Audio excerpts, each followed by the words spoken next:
வணக்கம். சற்று முன் கிடைக்கப்பெற்ற மிக முக்கியமான செய்தி ஒன்று வெளியாகி உள்ளது. அதிமுக இந்த தேர்தலில் தோல்வியடைந்தால் எடப்பாடி பழனிசாமி அவர்களுக்கு நிச்சயம் 10 ஆண்டுகள் சிறை தண்டனை வழங்கப்படலாம் என்ற தகவல் தற்பொழுது கிடைக்கப்பெற்றுள்ளது.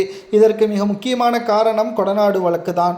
அதிமுக பாஜக கூட்டணி வைத்ததற்கு எடப்பாடி பழனிசாமி இந்த வழக்கிலிருந்து தப்பிக்க வேண்டும், அதற்கு அதிமுக வெற்றியடைய வேண்டும் என்ற நிபந்தனையுடன் தான் எடப்பாடி பழனிசாமி அவர்கள் கூட்டணியை வைத்துள்ளார். ஒருவேளை இந்த தேர்தலில் அதிமுக மிகப்பெரிய ஒரு தோல்வியை தழுவினால் அடுத்து என்ன நடக்கும் தெரியுமா? அனைத்து ஆதாரங்களையும் சேகரித்து வைத்திருக்கின்ற சிபிஐ துறை அதிகாரிகள் கொடநாடு வழக்கை மீண்டும் விசாரணைக்கு நீதிமன்றத்திற்கு கொண்டு வருவார்கள். இதனால் எடப்பாடி பழனிசாமி அவர்கள் நிச்சயம் சிறைக்கு செல்வதற்கு கூட வாய்ப்புகள் அதிகமாகவே இருக்கிறது. அது மட்டுமல்ல, 2026 சட்டசபை தேர்தலில் நிச்சயம் அதிமுக வெற்றியடைய வேண்டும் என்றால் அதற்கு ஒரே ஒரு காரணமாக அமைவது விஜய் அவர்கள் மட்டும்தான். மேலும் இதற்கு இடையூறாக இருப்பது முதல்வர் பதவி.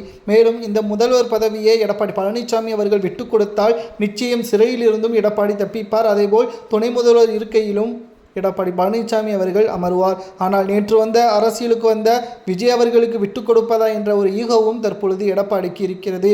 இதேபோல்தான் சசிகலா, OPS, செங்கோட்டையன் போன்றவர்களுடன் ஏற்பட்ட ஈகோவால் அவர்களை கட்சியிலிருந்து விரட்டிவிட்டார். மேலும் அது அவரது உட்கட்சி மோதல் என்ற காரணத்தினால் கூட்டணி கட்சிகள் எதையும் பெரிதாக நினைக்கவில்லை.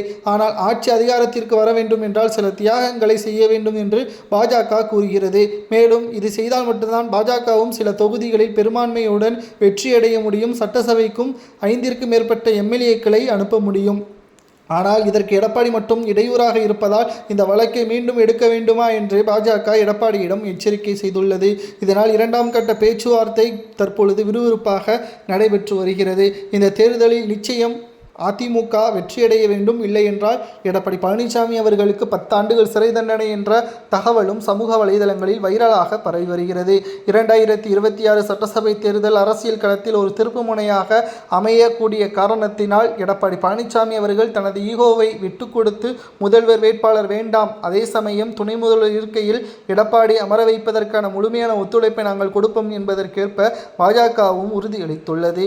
இந்த வழக்கில் இருந்து எடப்பாடி பழனிசாமி அவர்கள் தப்பிக்க வேண்டும் என்றால் விஜய் அவர்களுக்கு முதல்வர் பதவியை விட்டுக் கொடுக்க வேண்டும். 2ஆம் கட்ட பேச்சுவார்த்தை நடைபெற்று வருகிறது. இந்த பேச்சுவார்த்தை முடிவில் தான் எடப்பாடி சிறைக்கு செல்வாரா அல்லது தப்பிப்பாரா என்பது தெரிய வரும். அனைத்து இந்திய அண்ணா திராவிட முன்னேற்ற கழகத்தை பொறுத்தளவிற்கு எடப்பாடி பழனிசாமியின் தலைமை சிறப்பாக இருக்கிறதா அல்லது அந்த பதவிக்கு எடப்பாடி தகுதி இல்லாதவரா என்பதை அதிமுகவின் உண்மையான தொண்டர்களாகிய உங்களது கருத்துக்களை மறக்காம கமெண்ட் வாயிலாக கூறுங்கள். இதுபோன்ற அரசியல் செய்திகளை உடனுக்குடன் தெரிந்து கொள்ள நமது சேனலுக்கு மறக்காம ஒரு சப்ஸ்கிரைப் மட்டும் பண்ணிருங்க.